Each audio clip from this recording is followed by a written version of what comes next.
I'm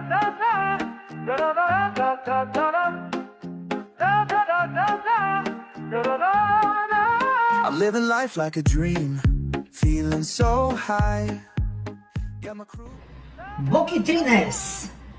Кога во државата води човек што личи на шега, ама не е смешно. Во секоја нормална држава Боки 13 ќе беше реалити фуснота, таблоидна анекдота или се сеќавате ли на овој лик. Во Македонија тој стана фактор, посредник, пријател на обвинители и морален авторитет. И не, ова не е приказна за тоа колку бил паметен Боки. Ова е приказна за тоа колку ниско сме паднале ние. Од шоумен до некој што знае некого. Боки не почна како криминалец, почна како нешто многу полошо за општеството како нашето. Како медиумска сензација. Шарен, гласен, преголем, млад, полепен, облечен во женска гардероба. Човек што знаеше една работа совршено, како да биде забележен. А Македонија гладна за спектакл му рече: ајде уште, додека не закрпи десетици бизнисмени. Потоа дојдоа телевизија, фондации и морал на кредит. Во еден момент Боки 13 не беше само шоумен, тој беше хуманитарец, борец за правда, жртва на системот, пријател на влијателни луѓе и посвоител на деца без родители, од кои што сите три деца беа различни. Се одеднаш. Во држава каде што институциите не функционираат, доволно е да изгледаш самоуверено и веќе си авторитет. Никој не праша кој си ти, од каде ти е моќта, зошто токму ти посредуваш.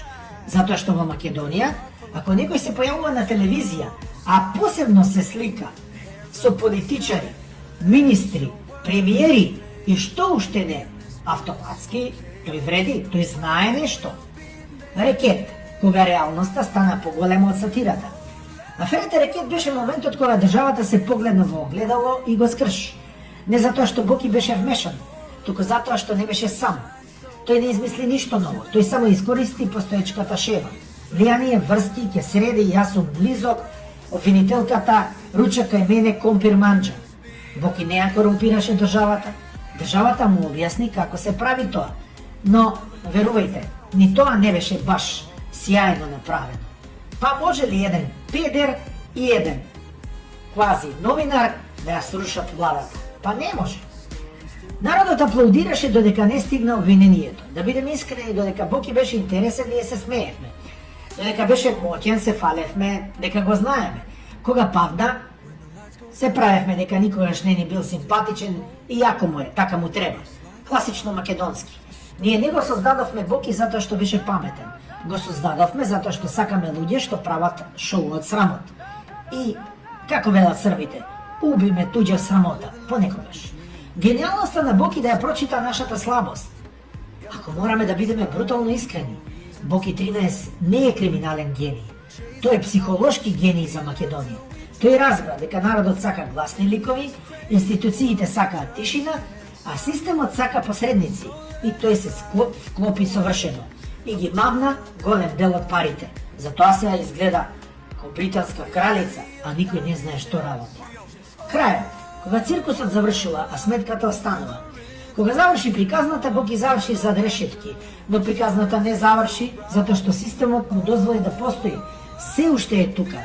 И следниот Боки веќе чека, можеби не со розова коса, можеби со костум, можеби со титула, а и овој Боки добро котира за еден инвалид, како што го прогласи докторската комисија. А никој не праша кои се тие доктори и колку искешира. Преварант или гениалец? Боки 13 е преварант, да. Но не е најопасниот во оваа приказна.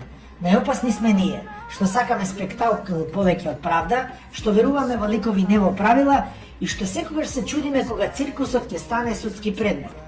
Затоа вистинското прашање не е како можеше Боки, туку колку Бокија ни требаат за конечно да сватиме дека проблемот не е во нив, туку во нас. А за тоа време Боки ќе пее, ќе игра и нема ништо од служењето на казната од 3 години. Оваа најновата.